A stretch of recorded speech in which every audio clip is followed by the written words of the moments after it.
notes pulled up. So there we go. Okay. All right. That's good. And let me pull up your notes, close that, and then I'll go ahead and send you a shareable link.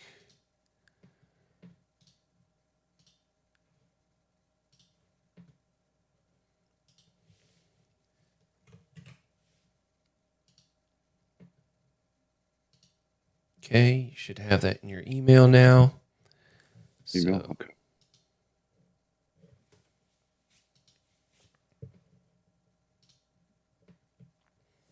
All right, today it looks like we're going to be talking about the Fed and the black nobility with Jared here.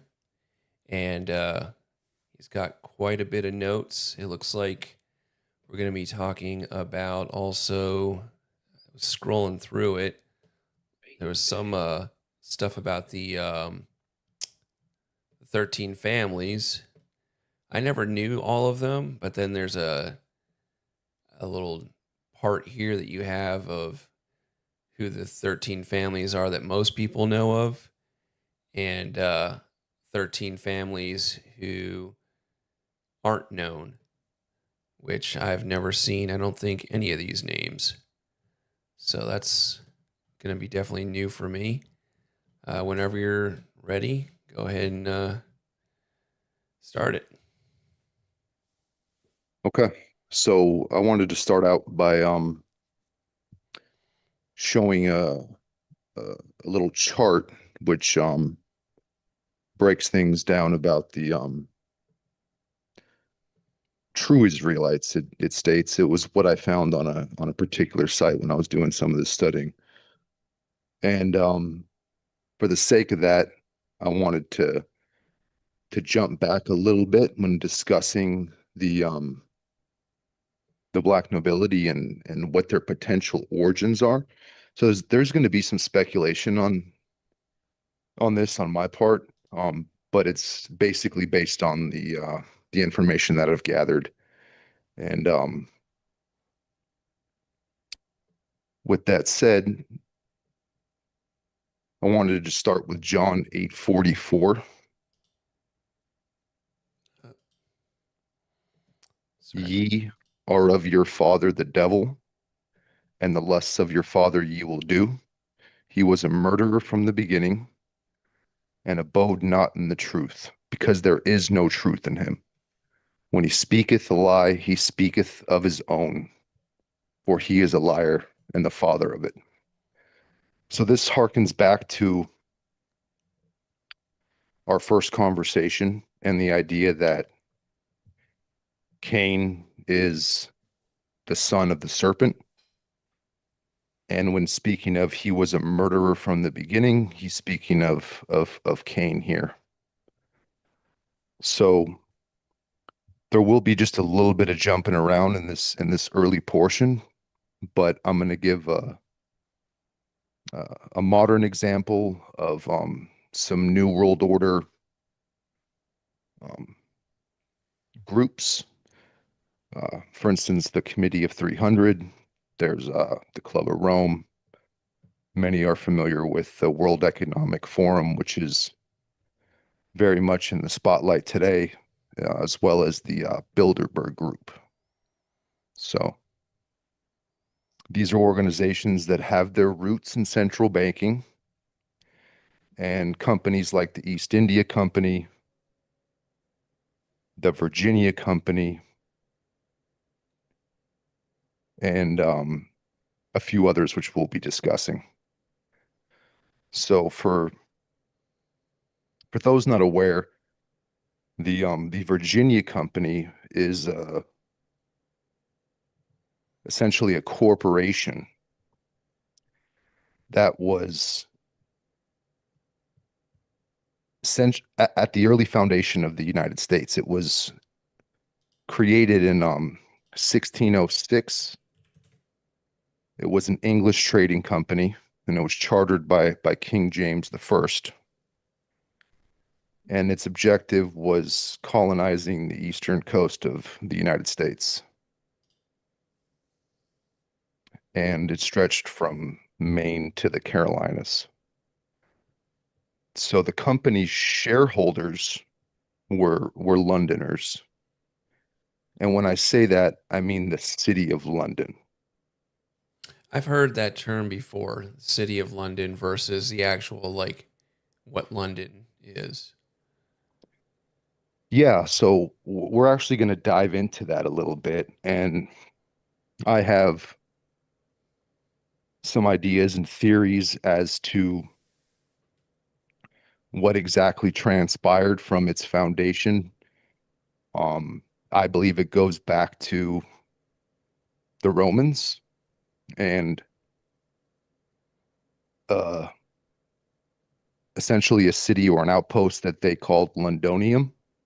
And it was founded around 43 AD, according to the historians. And it was founded during the Claudian invasion of Britain. And it served as the capital of of Roman Britain. Okay. And it grew into quite a settlement. So as we know, Jews had made their way into Rome and became influential in money lending to the Republic and also engaged as merchants and tradesmen occasionally. So I believe that there was a group of Jews that never really left Great Britain, and they're a part of what would eventually become the city of London. Because as you may know, or some of the listeners may know, the city of London is at the center of the English banking system, somewhat like we have the Federal Reserve here in the United States. City of London controls the banking, and like England, or sorry, like the United States and Washington D.C., the City of London is essentially a sovereign entity. In order for the Queen, or now the King for that matter, to enter the city, they actually have to announce their entrance to the mayor of the town, and they have to bow to him in order to enter. The City of London is where the Bar Association is found, the same bar association we have here in the United States, which is where the lawyers and finance headquarters are situated. So the City of London served as the capital to Roman Britain, and it was established as a strategic location along the River Thames. And it helped facilitate its development as a port and commercial center. So after the fall of Rome in 476, King Gundobad, allied with a Frankish king, Clovis the First, against the threat that was encroaching on their land by the Ostrogoths. So as a result of which, um, he was able to acquire some of the land that was held by the Burgundies. There's the Burgundy is essentially Western France at the time. And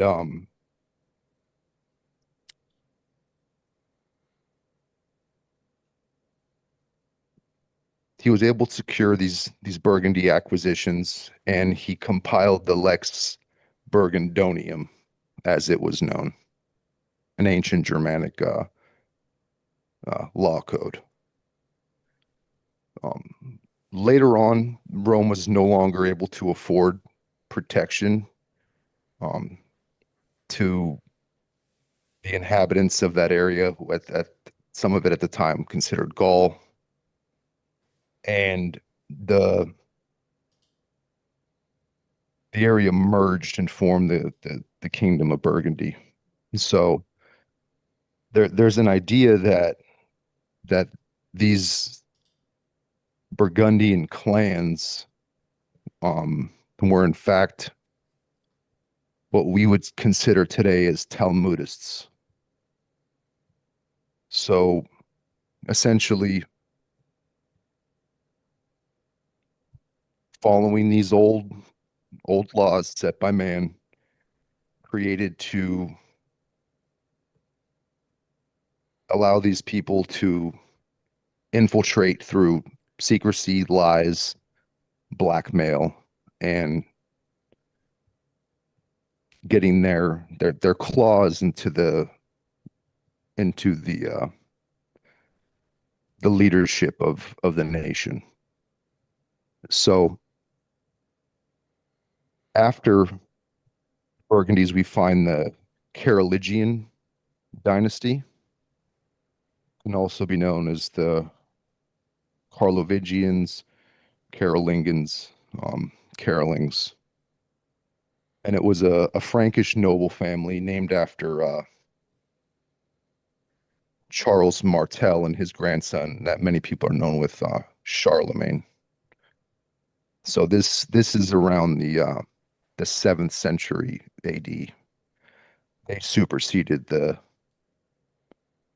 Kingdom of Burgundy, which is established around the 400s, late 400s. So the Carolingians, the dynasty begins to take hold, implement its growing power, and it consolidated its power in the 8th century.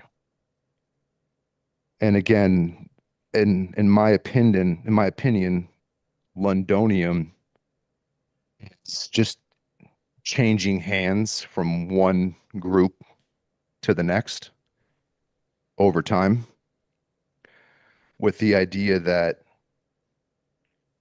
Jews had infiltrated these various groups.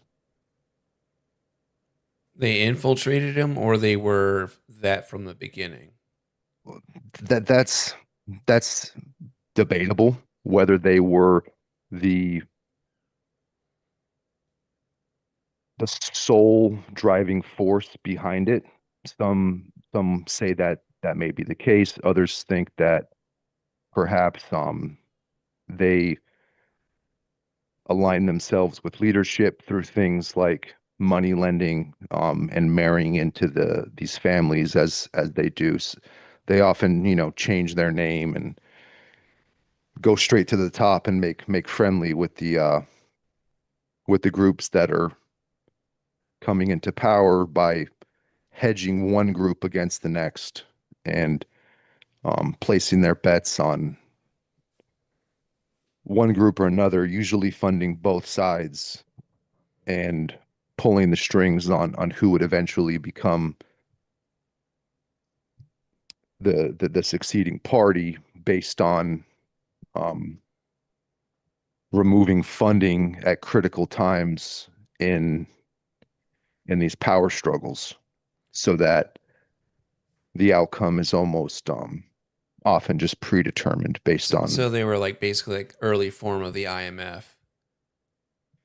100% that they're at various times you just always behind the scenes and going from one country to the next and putting their claws into these plans or um, Some might call them kingdoms. Early on, they were probably just clans, and then eventually they grew into kingdoms as they grew in power. So the dynasty consolidated its power in the 8th century, eventually making the offices of the mayor of the palace, as it's known. And I consider that to be like an early predecessor to the modern mayor of the city of London. It has essentially the same name. And as I said, the King and Queen of England actually have to bow to these people and make their announcement before entering the city of London. So after becoming the de facto rulers of the Franks as the real powers behind the Merovingian throne, in 1751, the Merovingian dynasty, which had ruled the Franks, was overthrown with the consent of the papacy and the aristocracy. The Carolingian dynasty reached its peak in 800 with the crowning of Charlemagne as the first emperor, more or less, of the Romans in the West, in over 3 centuries. So it had been some time since there had been an emperor representing the papacy in that region. So Charlemagne's death in 1814 began an extended period of fragmentation in the Carolingian Empire and a decline that would eventually lead into the evolution of the Kingdom of France and the Holy Roman Empire. So there's a group of people called the Cluniacs, Cluniacs,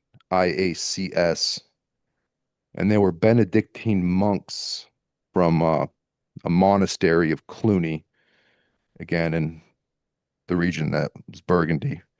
And it was founded by William, Archduke of Aquitaine, in 909.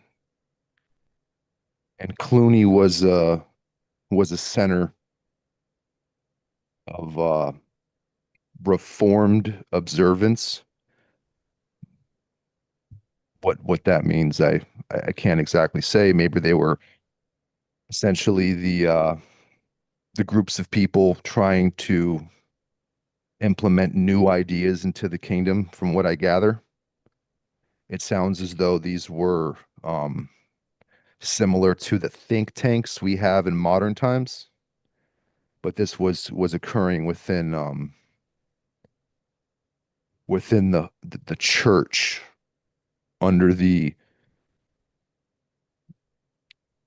either oversight of the Pope or at the behest of the Pope at the time. And it began putting great stress on the rule and attempting to exert influence. Cluny was known for its abbots of Cluny who supported the revival of the papacy and the reforms of Pope Gregory the Seventh. So this all began to kind of culminate around 909 AD. And this idea is that these Carolingian Byzantine era merchants and influencers were essentially Jews and had began making their way into the Holy Roman Empire. So there's I don't have the list on me now, but there's been quite a number of Jewish popes. From what I gather, I think it was at least four. I think the earliest was in 1100. Are we talking conversos or are we talking like lineage? That's what I would say is that they were of a bloodline of Jews, but outwardly Catholic. At this time, not even conversos, because the forced conversion um, of Jews in what would be Gaul or what would become Portugal and Spain didn't occur until 1391. Okay. So Jews had been expelled from numerous countries at this time, and they would just move from one country to the next. They often weren't stripped of their resources or their coin, which allowed them just to pick up shop and move to another area. So there's an idea that that the Carolingian clans in its early infancy, they were a Talmudic priest class of the Byzantine Empire. So according to their own admission, or what could be found on on Wikipedia, the City of London is the oldest continual municipal democracy in the world. It predates the English Parliament. Its constitution is it's rooted in ancient rights and privileges enjoyed by its citizens before the Norman conquest of 1066. So, as I stated, Londonium was founded in 43 AD, and in some fashion or another continued to be operational, although under um, different kings and leadership, whether it be the Burgundies, the Franks, the Carolingians, um, the Jews began migrating west to, to set up shop in England, and as we know, um, by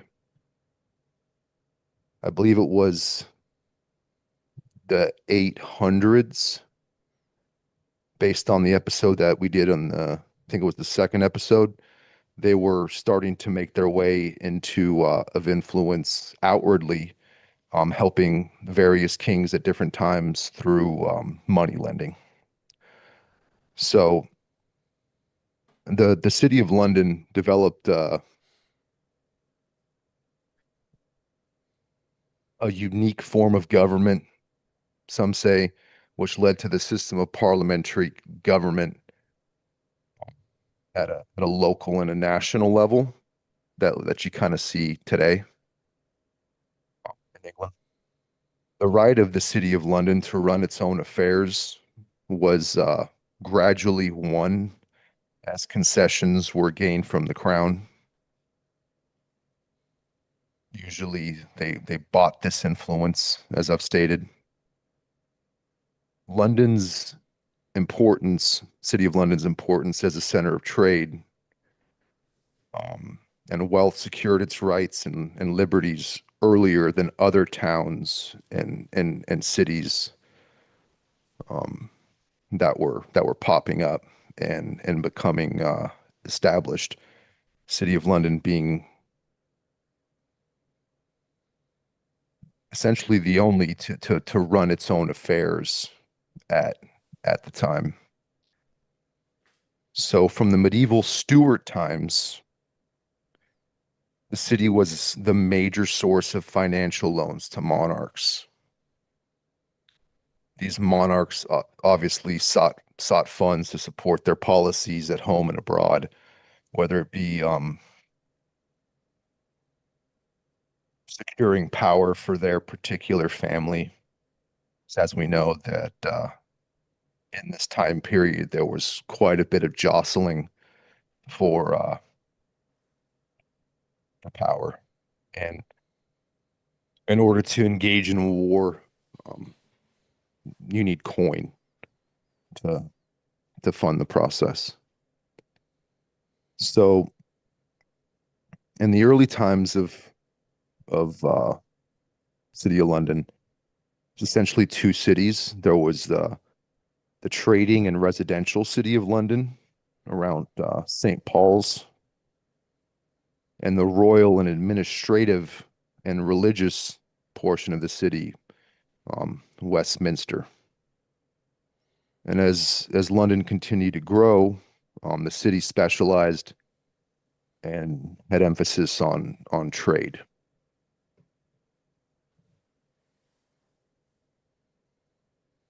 So that this, as I had stated before, the city of London was granted certain freedoms and had its own form of civic administration before the Norman conquest. And it can be seen in the charter that was granted by William the Conqueror in 1067, in which he promised to recognize the rights, privileges, and laws of the city that it had enjoyed since the time of Edward the Confessor, which was between 1042 and 1062. In Saxon London, when the Saxons kind of got their hands in it, and in the medieval period, municipal authority rested principally with the aldermen, and that spelled Aldermen, and it comes from eldermen or elder folk. And these men met in the city's ancient court of hustings, essentially the supreme court of this medieval city, with administrative and judicial functions. So there's reliable evidence of existence in 1032, but there's often speculation that it's probably much older than that. And by the mid 12th century, these meetings were held weekly, so they had a schedule like Congress does today. And in my opinion, it's likely that the court of the aldermen uh, or eldermen goes back to the Pharisees of Canaan, Israel, and Babylon, just like in the Bible, it mentions you are of your fathers, the elders. And there's the Babylonian tradition, oral tradition of the elders, Babylonian oral history of the Pharisees. So, in speaking of um, the elders, I don't think it's a coincidence that that became the name of the court, that the court of the aldermen or eldermen happens to have that similar name that the Pharisees and the Jews were known for. How come So, they were conquered or taken over by new management so many times, but these guys got to exist throughout that whole period? see, that's the interesting thing, isn't it? Yeah. So it's fair to say that perhaps the kingship at the time began implementing ideas that would put restrictions on them or limit their sphere of influence, and as a result of which they would just have this king overthrown by funding an army to come in and and cause problems and eventually usurp the existing kingdom. And as a result of which the power in that region um, shifted a bit quite often. And I don't have as deep of an understanding of European history as say someone like Eric may have, being from Scotland. But With that said, this is what I've been able to gather from some of the research that I was doing. That it appears that there were Jews behind the scenes pulling strings, more or less. So they have the creation of essentially the first sheriffs, and this is kind of where you get like the sheriff of Nottingham, so to speak, or other sheriffs that would become become known in history. But London was like other cities, it was subject to the authority of the crown um, through its sheriff.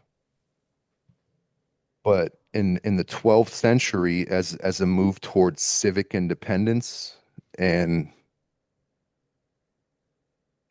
an association of citizens under oath, the commune was established. And at the same time, the office of mayor was created. Henry Fitzalan taking office in 1189. Whether it was by appointment and selection or election, it's unclear. And in 1191, the commune was officially recognized by Prince John, while his brother Richard the Lionheart was away at the Crusades. So in 1199, John, uh, now king, granted the citizens of London the right to elect their own sheriffs. And it was quite significant as the rights of the sheriff, the king, the sheriff was the king's representative through whom the city was governed. And the citizens' right to elect a mayor annually was granted by King John in a charter of 1215, just 24 years later. So the commune may have been the origins of the development of another element of local governance. Gradually, the aldermen began to summon wise and discreet citizens from their wards to their meetings on particular matters, allowed them to be sultans, more or less. This kind of sounds like, again, secret societies and bringing people into the fold who were like-minded, compromised, or blackmailed. And when they began bringing these people into these meetings and allowing them to participate as consultants,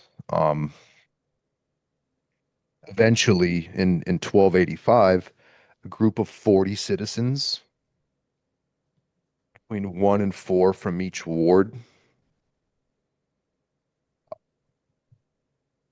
became consults with the aldermen on the common affairs of the city, similar to Senate or Parliament or something of that nature. Yeah, so a lot of people don't know the way that like the reason that a lot of people go into our government, which is kind of like shadowing what you're describing, is to be consultants after they have clearance, and they keep their clearance after they leave um, government. Which allows them to gather vast amounts of wealth. People like, Nancy Pelosi or many others who similarly are aware of business contracts, uh, roads being built in order to facilitate development. They get involved in real estate or other merchant craft in order to gain more wealth through their sphere of influence by being privy to certain information. So between 1 and 4 individuals were brought in from each ward, each little area within the city of London, and they would consult with the aldermen on common affairs of the city. And in 1376, the assembly had regular meetings and was known as the Common Council. It gradually assumed more responsibilities, and the business of the court of the aldermen declined. But it seems as though they just shifted their power to the Common Council. You know what I just realized is that speaking of like these let's say, like what they have today is like the House of Lords, or we have Congress, and it's like it's kind of gradually going from secret societies to kind of like a frog in the boiling water metaphor, where they start bringing it out more into the open as Hmm. it becomes more acceptable. And so like that's really all that Congress and all of these political groups are, is just like, well, let's at some point we have to have like a face on this to do more business. So we can't like constantly be in the shadows. So we have to have a guy or people in public that can be seen and kind of like ease people into the water. Sure. And also set up potential scapegoats for future um blame when things start to go south within the country as they're bleeding it dry. They'll throw one corporation or one individual or two under the bus, just similar to this Epstein nonsense. They make a big fuss about it, and they're talking about this, that, and the other while they're implementing a nationwide surveillance system. They have the practice that magicians often use of saying, "Hey, look over here." Well, everything's going on over here. And as the court of the aldermen begins to decline in its influence, and the Common Council begins uh, gaining traction, we find what we have today in the city of London, the Court of Common Council, which consists of 100 common councilmen and 25 aldermen. So the aldermen are still involved to a certain extent, um, but outwardly there's less of them in numbers. And the Court of Common Council governs the City of London Corporation. Mind you, it is a corporation in the same way that the Virginia Company was established and makes up what is currently known as Washington, D.C. Um, so the City of London Corporation is more or less the oldest continuous municipal democracy in the world, you could say. And it in turn acts as the local authority for the geographic square mile around St. Paul's, amongst other roles. So the range of services that the city provides to its workers, its residents, and its visitors, and to the national and international work the city is called upon to perform is somewhat unique. The Common Council accomplishes this work through a committee structure. Again, there's men in rooms deciding things for large portions of what goes on outside the city of London, but the seat of power um, being this Court of Common Council. So the Court of Aldermen consists of 25 aldermen, one for each ward of the city, and they're elected every 6 years. And this is separate from the Common Council elections. And since 1834, the Common Council has been elected by the 25 wards of the city. Elections held every 4 years in March. And each ward returns between 2 and 10 members, depending on the size of the electorate. So the Common Council um, Before you go consists of, any further, like today, the Common Council, do you have any idea of whether, like, because it's becoming such an Arab state, are they going to be all still Englishmen or, uh, I believe that some of these men are outwardly English, and it's fair to say that many of them are crypto Jews. They're Jews in hiding but from, there, is there any chance that because that you they're said, bringing in yeah, Arabs and Indians and other people of that ilk. It's fair to say that they may. I don't know what the makeup is. I wasn't taking time to look at who the what the current makeup is from a racial demographic perspective. But it's fair to say I wouldn't be surprised if there were at the moment or would be in the future when you consider that if these people are brought into the fold and happen to be of influence, it doesn't hurt with the growing um,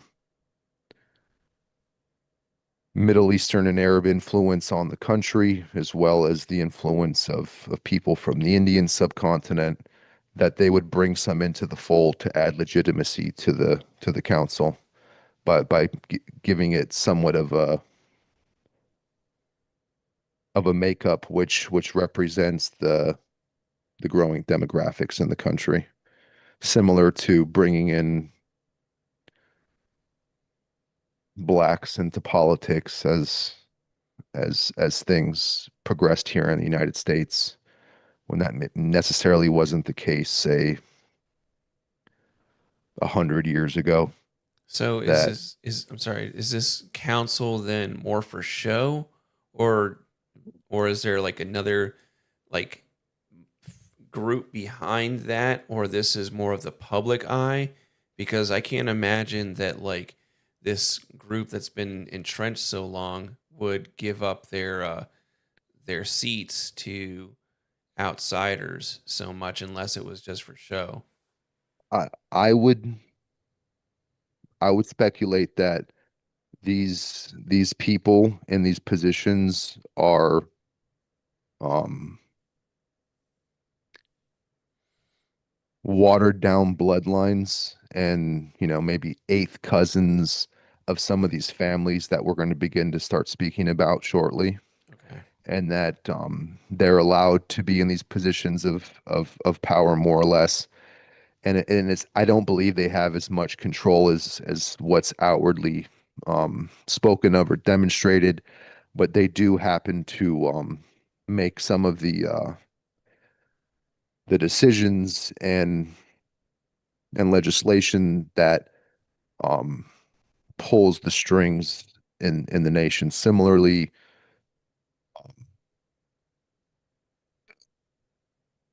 banking families, which we'll get into in a short while, don't want to be in the public, and they prefer to operate in the shadows.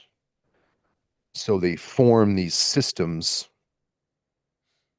for the purpose of establishing legitimacy and creating a sense of democracy by creating municipal structures which, when outward appearance, are on the level, up and up, but taking direction um, from a select group of people. So the Common Council meets every fourth Thursday in the Great Hall, Guild Hall, 1 o'clock precisely. And no member of the Common Council is paid, which is interesting. It's kind of like our politicians, president only makes 300,000 a year or whatever the case may be. And they are all supposed to be apolitical. So they're not from the Labor Party, they're not from the Green Party. They're supposed to be legit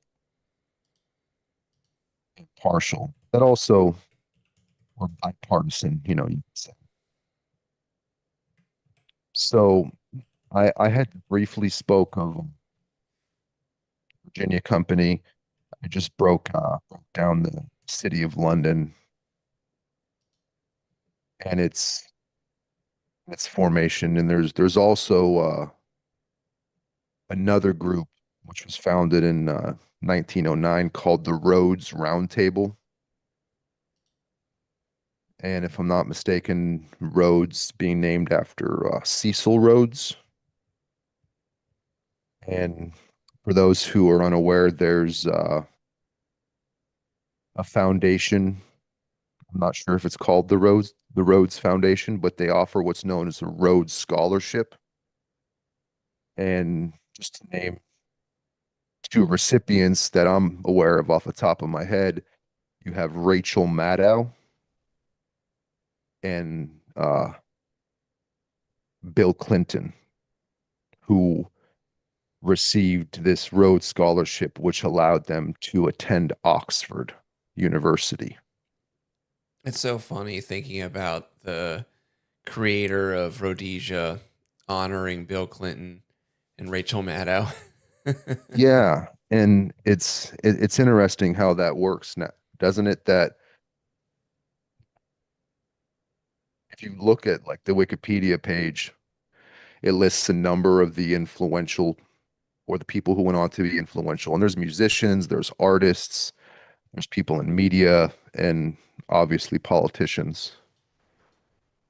So the Rhodes Roundtable was an association of organizations. It was like an umbrella company, more or less, or umbrella group, which was promoting closer union between Britain and its self-governing colonies.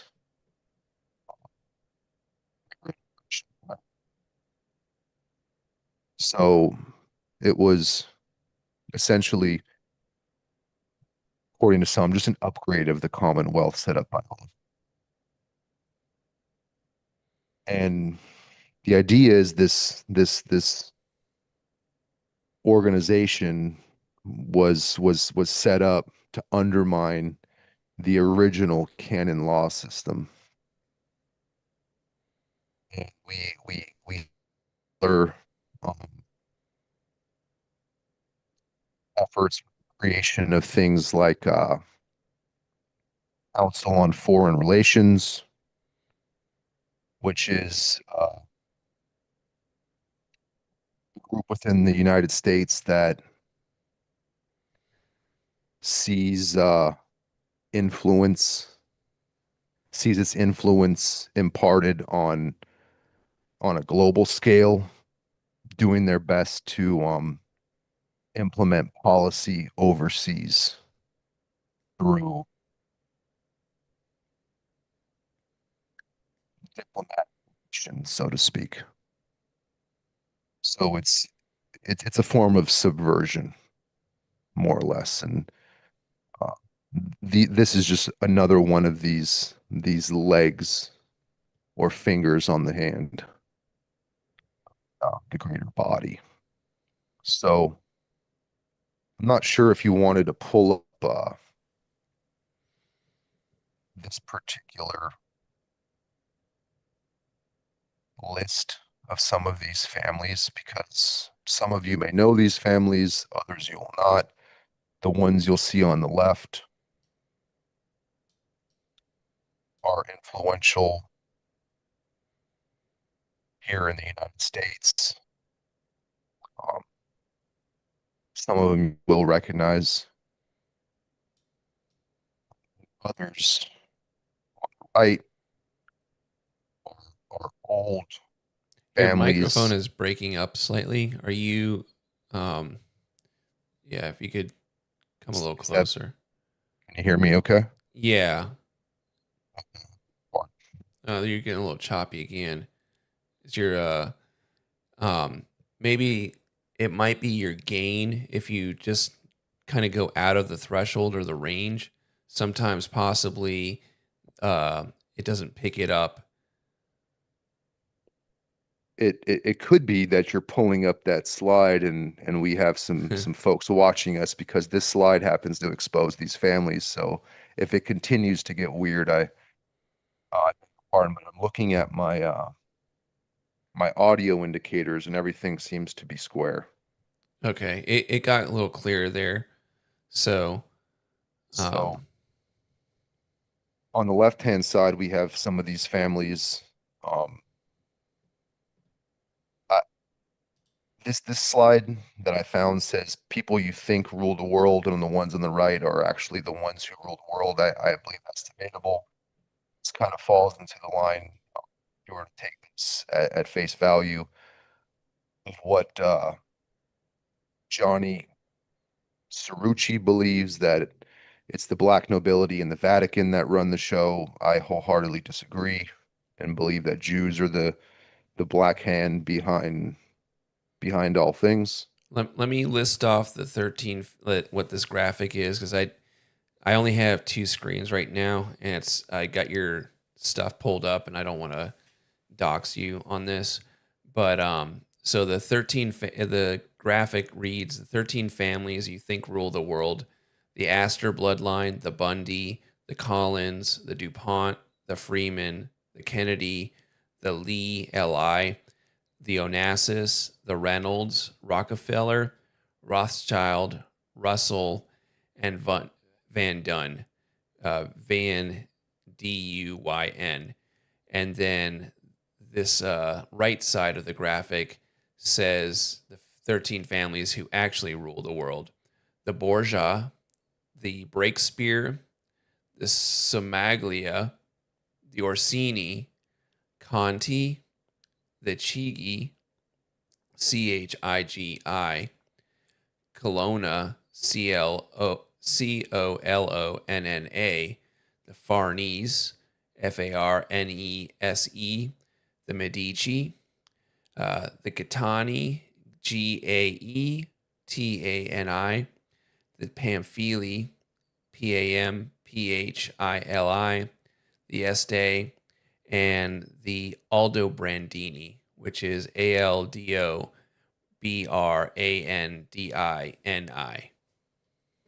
And for the sake of this video, I didn't dive extremely deep into each family, but I will discuss one family in particular and a strong connection they had to another influential family, and this is the Orsinis. So the Orsinis and their friends, the Rosenbergs. So as I had as I had stated, I believe that these old families, should you try and trace back their origins, it'll tell you they started in this country or that country, but it's difficult to go back past a certain point and you just end up hitting a roadblock. And the idea that they didn't come from one place or another um, and make their way into Italy, I find just complete nonsense. They just made that their seat of power at the time, and this was operating in in Venice and northern Italy, Genoa and Venice kind of being the seat of these families' power.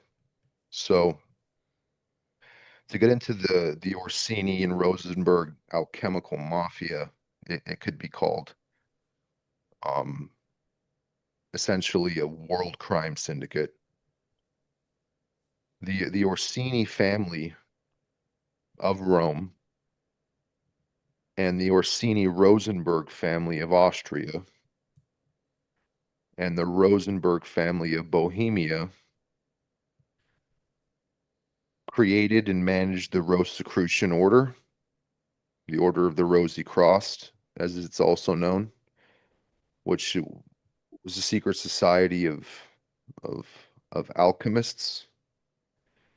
And for those who are familiar with alchemy, it's essentially the predecessor to modern chemistry. And the Orsinis have, as I stated, a global network in place. They're the owners of the Cleveland crime family, the Ursino Mafia clan of Calabria. Um, Essentially, Ursino translates to bear, Ursine. So they also have control over factions of the Israeli mafia, uh, the Jewish mafia, which operates globally, and they manage the Orsoni political criminals from Corsica. So small changes in the name, Orsino, Orsoni instead of Orsini, but it's the same it's the same entity. They're the American Robert Pera is an agent of the Orsinis, maybe a distant cousin or family through his lineage, and he's the owner of the Memphis Grizzlies. And for those unaware, there's I think like 70% of the owners of the NBA basketball teams are Jews. And whether we're talking about this Italian American uh, Robert Pera, um, really talking about is Jews, crypto Jews, and people who hold the same allegiances to the fallen angels. So whether they're outwardly Jews, they're outwardly Italian, they are all um, worshiping the fallen angels and engaging in ritual child sacrifice and many other deplorable things which make up the underground. Um, and just to go off on a non sequitur, these people, as mentioned in the Book of Enoch, they bind themselves through mutual imprecations, which means that they all have dirt on one another. If I go down, you go down. Essentially, we're all doing this thing, and this is how they find people through the secret societies like the Freemasons or other groups. They bring you in, and if you happen to be a certain type of psychopath and don't mind corrupting God's children and His world, then you're grade A material. Or, I you just thought of something, by the way, as you were saying that, because someone was recently talking about how, like, basically everything, like, at a certain level, once you, like, I guess they were talking about the Epstein stuff. And the big thing that Epstein was doing to make money was helping all of these criminals launder money. And you were talking about how many of the sports teams are run by people of Jewish lineage, Hmm. and I always heard don't ever buy a sports team. Like there's no money in that. And like, but these guys that are super Are wealthy go and buy are them, and it's money laundering. And bingo. speaking of crypto Jews, um, literally, there's a guy that I used to listen to that eventually he fucking annoyed the shit out of me. Um, and his channel is This Week in Bitcoin. And when he was smaller, I used to get in arguments with him on his channel in the comments section. I'm sure he's got way too many viewers now to do that, but he was a guy that got into Bitcoin early, and then he bought himself a soccer team. And the Mm. reason that I just realized what you can do with a sports team is what a lot of these people do, like the Clintons or these people like Rachel Maddow or public figures, is that they can go sell books. Or what they do is they pre basically the way that they money launder in book sales is that they do pre-sales. So they order up a bunch of books, and then someone buys all those copies, Yep. and then they can distribute them, but the person that wrote the book or has the rights to that book gets all the money from that pre-sale. So if you're doing the same thing with sports memorabilia, you can order a shit ton of t-shirts. Ton of Uh, jerseys. Yep. Sure. yeah, and because no one's counting your inventory, they're just counting the original purchase. And wow, I just realized that maybe a company that I won't say that, but uh that would make a lot of sense as to how like all of these people make money is there's a whole vast, like the entire world is basically one giant criminal network. It's one big Ponzi scheme and criminal network, and they're And moving then money like a shell game. there's really like what we see as the economy is so small, like compared to just like what's in front of your eyes all the time. Like when we watch that shipping documentary on my stream, Yep. that like all of this stuff is like all these things like that lose money. Like the best way to launder money is to go through losses, um just like the movie industry. Sure. And who's involved in the movie industry, The Chinese. right? Those damn slanted eyes. But yeah, that that gets into just because we were speaking about sports teams and that sort of thing. Um the what's his name? The owner of the London Football Club Arsenal. He owns the Denver Nuggets. He owns, I believe, the LA Rams. Oh, Kroenke, the Kroenke family. Allegedly, he just started out growing up in a small town. Um, was quite an astute young gentleman and did his father's books at the age of 12 or 13 and went on to build an empire, eventually becoming one of the largest owners of some of the biggest sports teams in the world. I mean, the LA Rams, Arsenal, a London-based team with a very large following, um, Nuggets, the Colorado Avalanche. And guess who he married? A woman who happens to be the Walmart heiress. Ah, So outwardly, oh, the Walmart heiress is just a, you know, gal who happens to be from a small family in Arkansas, and they happen.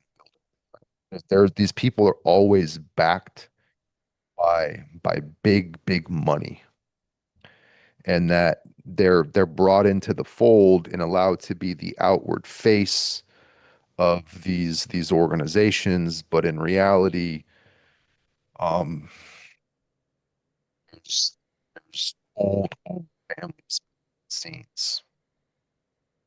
And that's why here we're speaking about the Orsinis and the Rosenbergs, families that have great deal of influence here in the United States, in Italy, and and in Israel. And essentially they're they're international crime syndicate. So Para also founded Ubiquity Networks in New York, which is a wireless communications company. The article I found said that they're involved in electronic harassment in some case, so maybe it's um, I don't know, tapping phones, getting involved in um, communications is something that they also do. It's they're very much a fan of controlling resources in one form or another. Communication being key, media, things of that nature. And if you look into just kind of goes back to the sports thing. Before Adam Silver took over the NBA, it was headed by David Stern, a Jew. They didn't vote on who would take over the organization. He just said, "You're the new guy," and all the owners were like, "Perfect, we're cool with that." And similar to the appointment of the person who is the mayor of the city of London, it's not known whether that person was elected or not, but that may be the case outwardly today. But these people are usually selected, in my opinion. All politicians are selected; they're not elected. Voting is a dog and pony show. So the Orsini, it derives from the word urso, as I had mentioned, and which means bear. And I don't know if you ever played the game The Witcher, this PlayStation game. There's a variety of armor, and one of them is called the Ursine armor. It's bear armor. And they also have the constellations Ursa Major and Ursa Minor, if I'm not mistaken. So the Orsini slash Rosenbergs have a bear on their coat of arms, and their involvement in the creation and foundation of the Order of the Rosy Cross, the Rosicrucians, um, speaks of their proclivity for alchemy, and and alchemy is more or less the manipulation of we're talking from a physical sense because there's alchemy in the sense of trying to turn lead into gold. Then there's also alchemy that people practice through like physical transformation within the self or the body. And this is what's often found within these secret societies. Some believe that you're not supposed to spell your seed, your what's found in your nether region in men, and that by maintaining it and holding on to it, you can build up a certain degree of psychic energy, and it helps with mental capacity, physical energy, and you can attain the ability to form psychic work and things of that nature. And this is some of the things they practice in these secret societies. It's a good way to also get prostate cancer.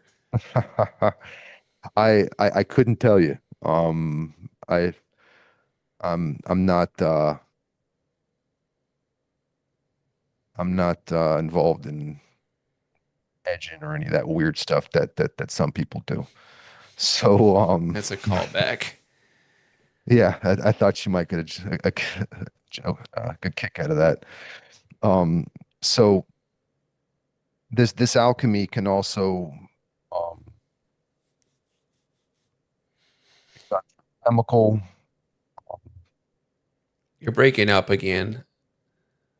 This alchemy can also be done through consuming chemicals, things like various pharmaceuticals or mushrooms, things like LSD. Um, it's also the foundation of what we come to know as chemical warfare, but that's again just a little bit of a jump to a whole nother subject. But without without alchemy, some of these things wouldn't exist. So the family, along with using a bear, many of these families that are associated with the the Rosicrucians use a rose on their coat of arms. So the Orsinis and the Rosenbergs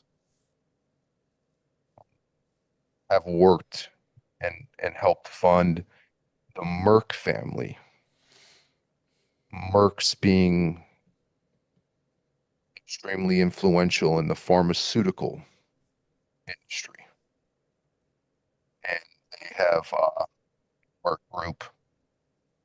And one of the things that the Merck Group is involved in is creating vaccines. And the family happens to be an old German family, a family of German nobility. And they happen to have three roses on their coat of arms. There's Catherine Werke, Werke, and it's a German antenna and electronics company founded in Rosenheim. Notice that city, we're talking about the Rosenbergs, the Order of the Rosy Cross, and its foundation was in a city like Rosenheim. They like to name places more or less after themselves and kind of like a little bit of a mark sometimes, like, hey, this is us. It's a little bit of a flex. Rosenheim uses a rose for its coat of arms. So the billionaire Anton Catherine Jr. is the CEO and owner of Katrine Work and is an agent of the Rosenbergs. So, as you and I had discussed on other videos when we're not doing J Talk, you have targeted individuals and um, radio frequency warfare. And these families and these organizations can disguise a company as a communications entity, all the while engaging in electronic warfare on society. Well, there's also they were spying on the on DC with they found those antennas or spy listening devices around DC. And There it was a whole was, broadcast communication center by Israel. yep.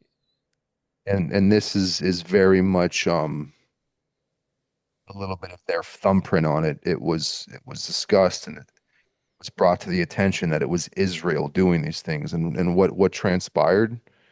Um, After which, nothing, not even a slap on the wrist. It just gets brushed under the rug that these things occurred.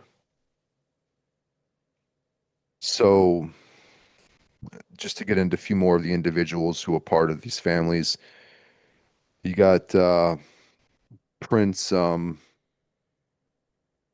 Alois Constantine of Lowenstein, Wertheim, Rosenberg, and he recently worked as the director of Merck, Fink and Co., which is a private German bank that took over the Rothschilds' Austrian bank during World War II. So, although the Nazis outwardly said, "Oh, Rothschilds, you're bad. Freemasons, you're bad. We're getting rid of you and kicking you out of the country," they handed over control of the Rothschild banking entity to a family who's associated with the Orsinis and the Rosenbergs. So it's again that shell game or the old magician trick of look over here while they're stabbing you in the back. So Prince Alois Constantine's father was was a Nazi and was a member of the Roman Knights of Malta, the Vatican Knight, Arian Knight, Habsburg Knight. These are a few of the knighthoods that he had received over the years. He was a Prussian knight. And then we have Matthias Schellenberg, the current CEO of Merck, Fink and Co. Bank, and Oliver Kootkens, another member of the executive board. Stefan Oschmann, that's spelled Oschmann. I was once told by a German gentleman whose last name was Hoffman, who I worked with, who had some old Nazi memorabilia that he was very proud of, but it was funny. He was a homosexual, so I never understood it, Well, maybe he not was in the not the SS. What was the brown coats? uh The Gestapo. The Gestapo was full of gay pedophiles. loaded with gays. I wouldn't be surprised. Yeah, that's where they put So all the lowest people. what he had shared with me is that Hoffman, if spelled with two N's, is Jewish. So whenever you see a name that sounds German or looks German but has two N's at the end of it, be conscious that they're a Jew.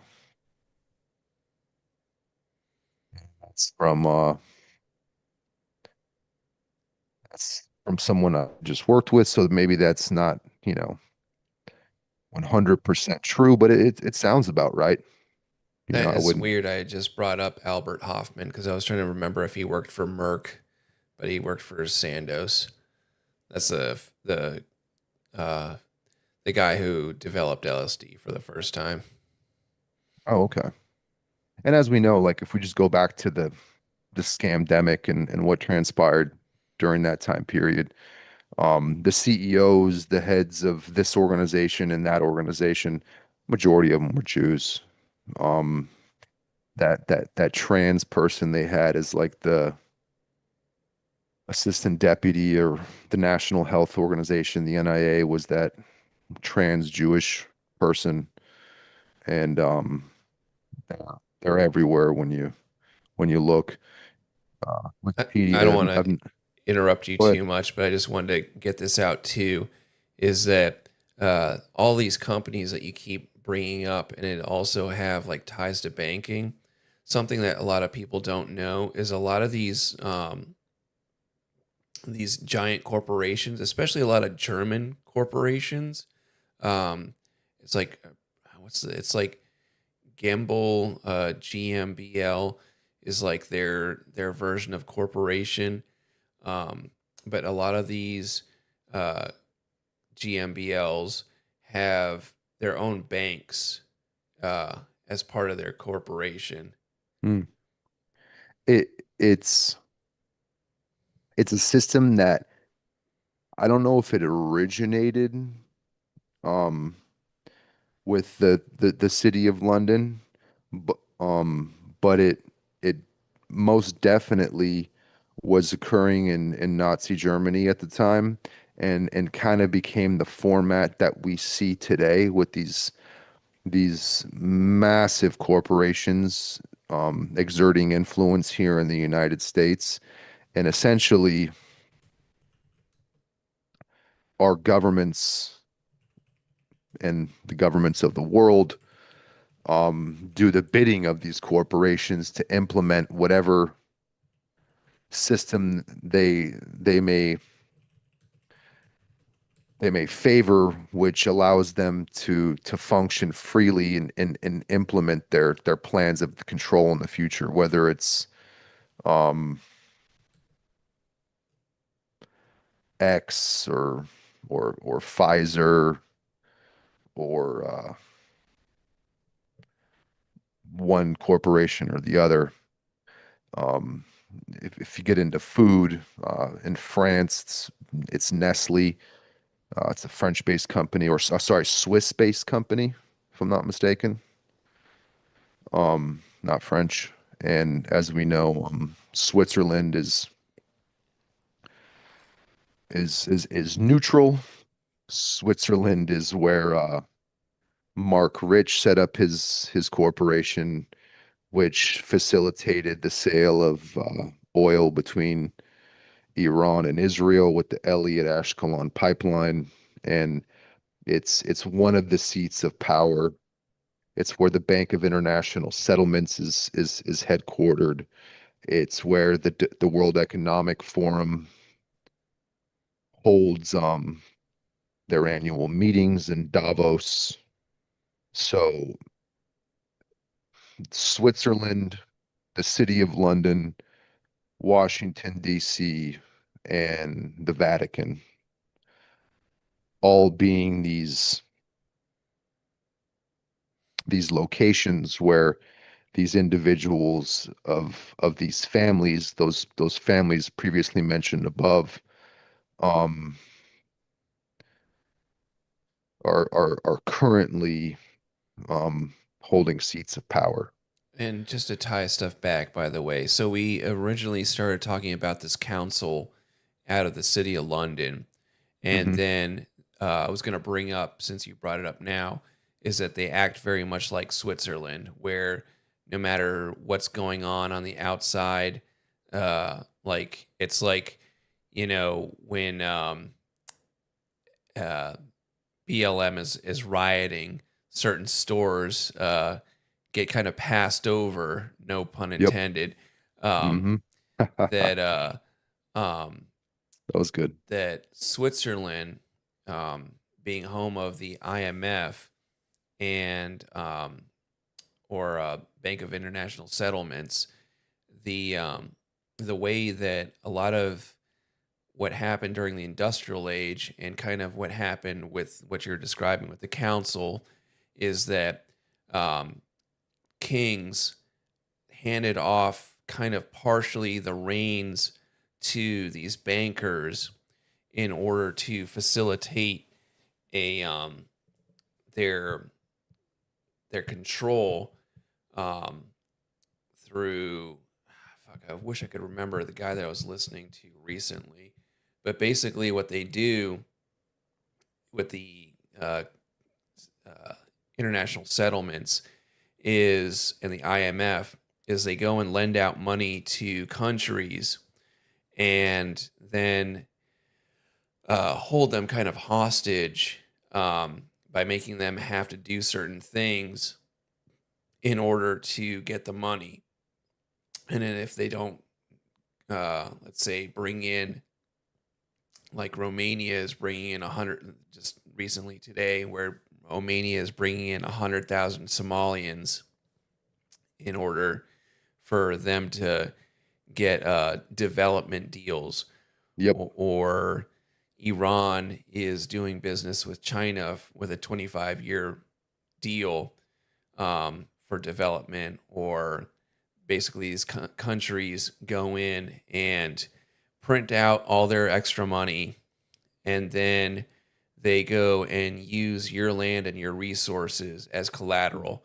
That's kind Bingo. of what's going on with Ukraine right now. Yes, As I've sir. been trying to tell people, is that the reason that Ukraine is so important right now to the French and the Germans is because Germany and France is they're collapsing and they're going bankrupt, and in order for them to borrow more money, they have to have more land.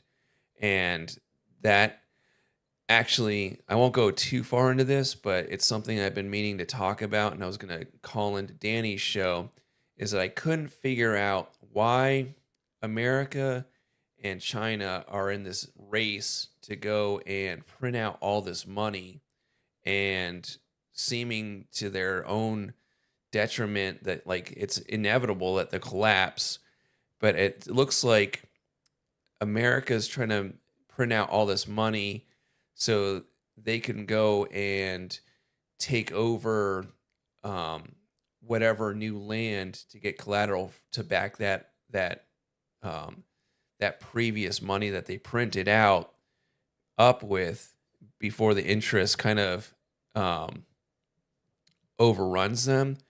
And the same thing with China is that I couldn't understand how, if China is so reliant on America and we're so tied in together, why they would try to fuck us over so much, and how they keep printing out all this money and building all of these fake buildings. I don't know if you know anything about the Evergrande company in China, but they like make these like uh, ghost cities that are like bigger Mm, than New York, and right. China's flooded with all these ghost cities of like just giant metropolis that are not inhabited at all.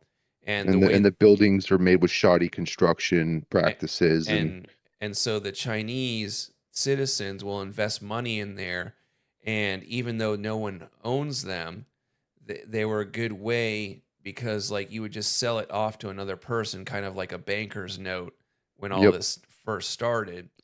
And I couldn't figure out, okay, well, you can't do that forever, and certainly the Chinese are not stupid enough to go and just keep uh, doing this until they collapse.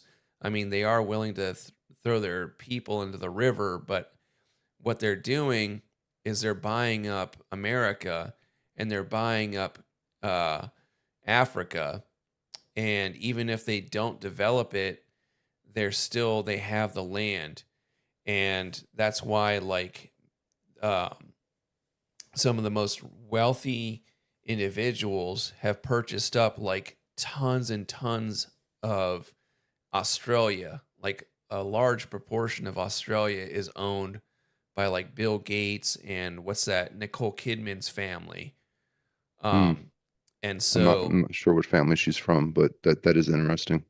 so what happens is these banks or these countries can go and print out all the money they want, And and then use that money to go buy influence elsewhere and essentially as long take as they hold of the back it up. resources, right?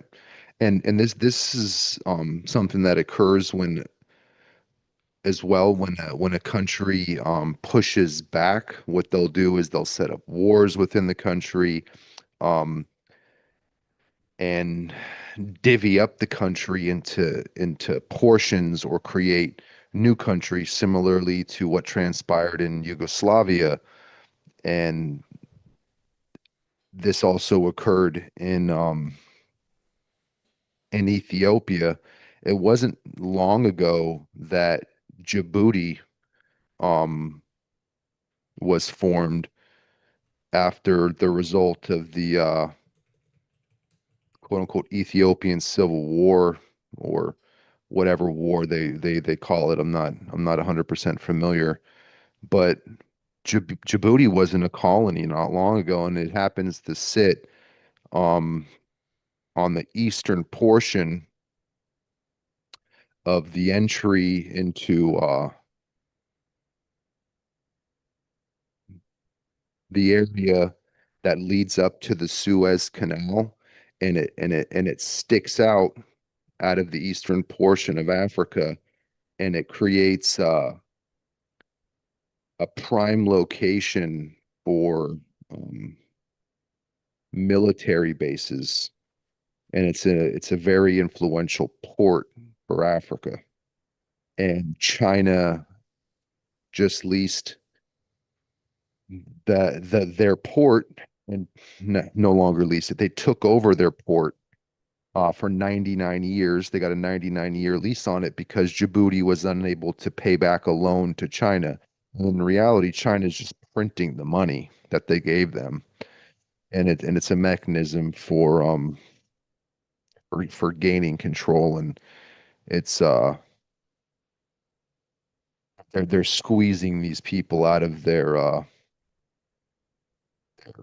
fundamental um and strategic spheres of infrastructure, things like ports. Ports are very important, and which is why the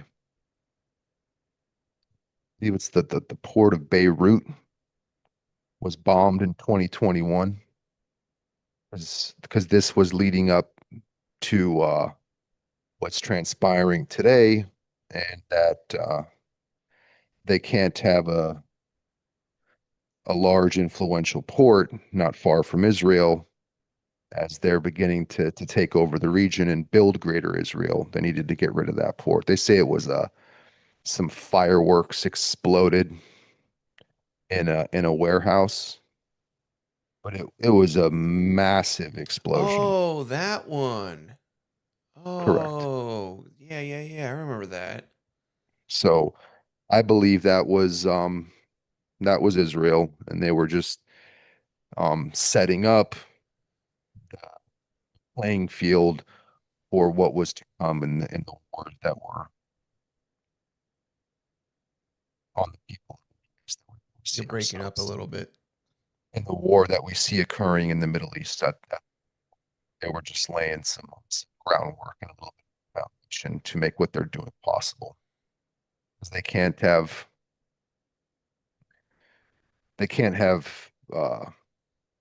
countries that are sympathetic to a degree, even if just outwardly, and it's not actually the case behind the scenes. There are some countries that have Israel's doing. Colombia being one, Norway, Ireland, and a few others. But let's jump back into some of these families Yeah, yeah. and their spheres. So,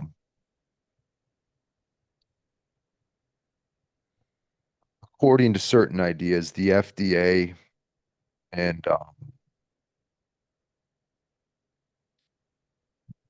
many of the drug companies have been infiltrated in some capacity by these Rosicrucians.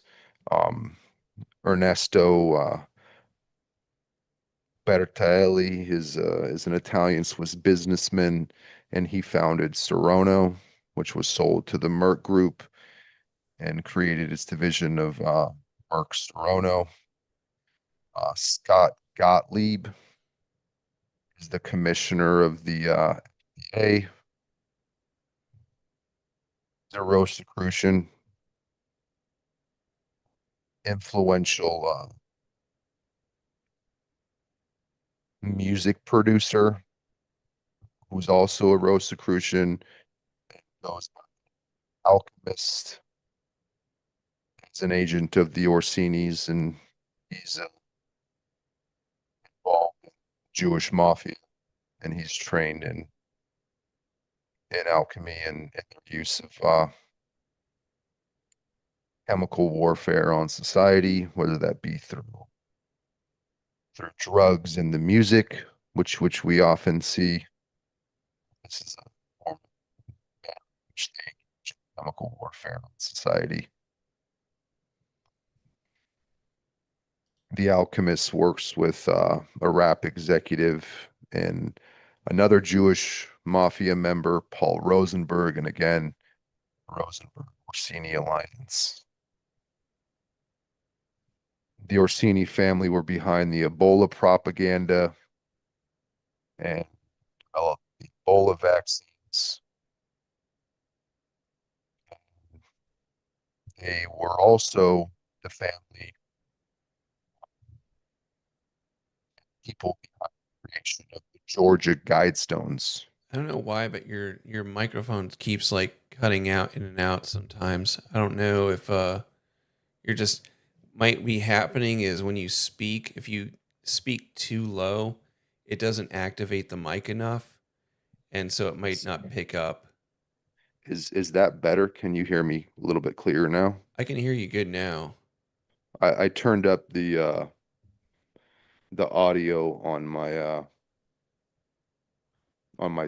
sound system here, so maybe that helps that it picks up a little clearer. You're correct. You're breaking up a little bit as you said that.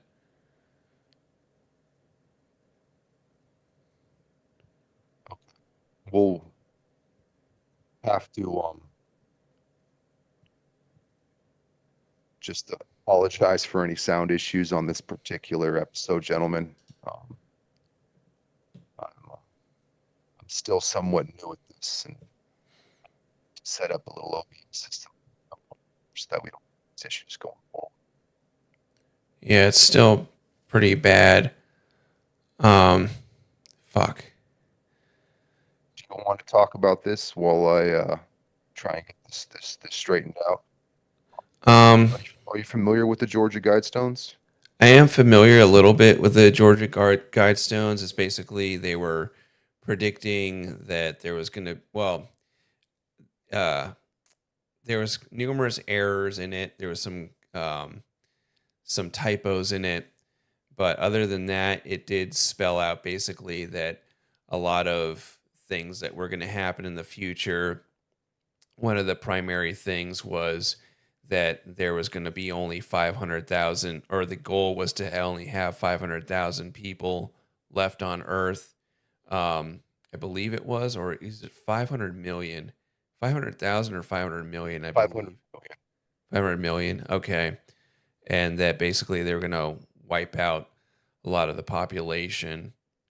Um, and then mysteriously, a few years ago, just like the other pipe bomber at the January 6th, that even though that person went and talked to the police uh, and the Secret Service for Kamala Harris up before the during the kickoffs of the events, this pipe bomber also uh, was on video and somehow was never tracked down, but people's grandmas and just wanderbouts were tracked down very easily, and the Georgia Guidestones were blown up and then demolished further and removed.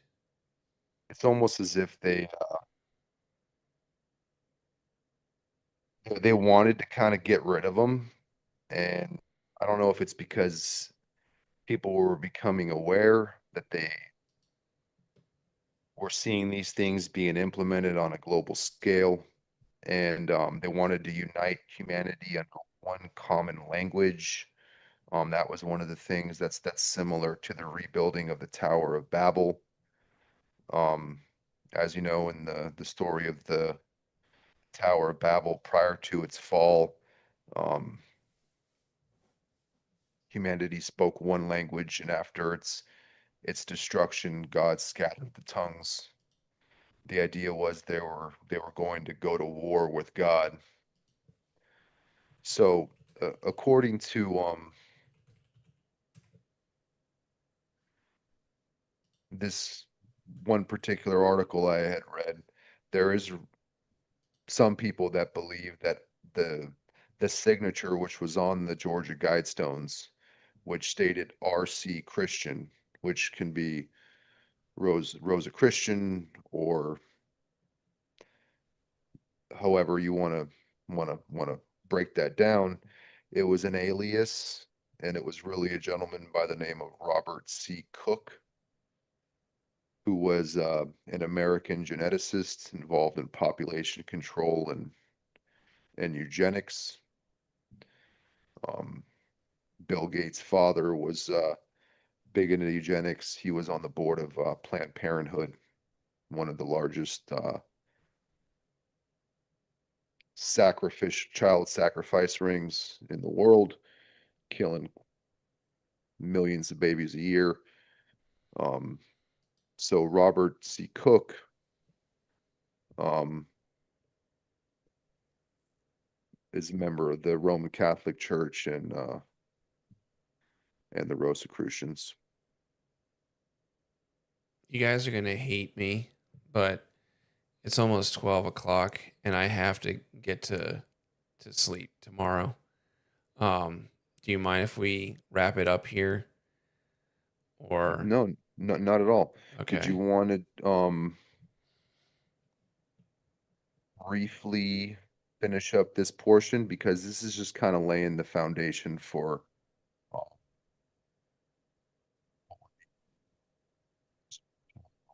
you're breaking up pretty bad there. okay, Um, let's just wrap this up another day. And okay, I'm sorry. no, if I'm having audio issues and you need to get, I don't want to press this any further. We'll try and maybe run a little pre-screen before the episode, see if we can hash this out. I don't know why it's doing it, because sometimes you sound completely clear and then all of a sudden you break up. It's almost like, I don't know if like you're there's a thing called gain on there, and sometimes if you don't enunciate enough, then it doesn't catch it, and so it like just barely catches what you're saying. Like if you're not like speaking like with your full voice, and you kind of, so Tail off. When they start tailing off, it now breaks it up. like, I don't know why it's getting even worse now. So there could be something wrong with like the internals of your mic. I can work with you later on trying to fix that. Um, but yeah, I'm sorry. I've been re this is how racist I am, is that um I've been working on my house nonstop, and I've been motivated only because minorities have moved into my neighborhood, and so I'm very tired, and we had to start a little um, late. So as I finish up working on my house, I'll be able to give more time to this. Um, I I just don't know want to what. apologize Oh, there you sound better. to everyone that's listening for any audio issues that we've had on this particular episode. But we'll get into the meat of the Federal Reserve. The purpose of discussing this was to discuss some of the families that um, were behind the scenes and influential, and I wanted to dive in specifically into the Orsini and Rosenberg crime family for the sake of painting a picture of who these families are and what they're involved in. Should I cover the families that are found on the left of the list or the families found on the right of the list? It would just be too much to cover. So I chose them based on their sphere of influence and their um, Italian and Jewish connections. So I just want to thank everyone for who tuned in this evening, and we'll get it straightened out before the next episode next week. And if I have time, what I'll do is, if we're going to continue on this one with the Fed and the black nobility, because we only got about a fourth of the way of all the information that you sent me, is I'll try to make it so that everyone can kind of see what I'm doing, and I'll hook it up to, I'll get a third monitor hooked up so that I can scroll down with it and make it visible for everyone else to read along. so that you can kind of see where we're talking about. And some people may be enjoying it in a fashion where they can follow along through the screen. Others may just be listening through audio. So it'll be good for all the parties involved. But for the audio listeners that are strictly listening in an audio, we want to get the audio squared away. So I beg your pardon again for any trouble that may have caused making this a hard listen. All right. Well, I'm going to end the stream. Appreciate you guys watching. Like the stream, please. Other than that, you guys have a good night, and we'll. Um, we love diagrams and flowcharts. Well, we kind of will have. We actually do have a flow chart. Actually, that was actually the first thing Jared had me looking at. So that would.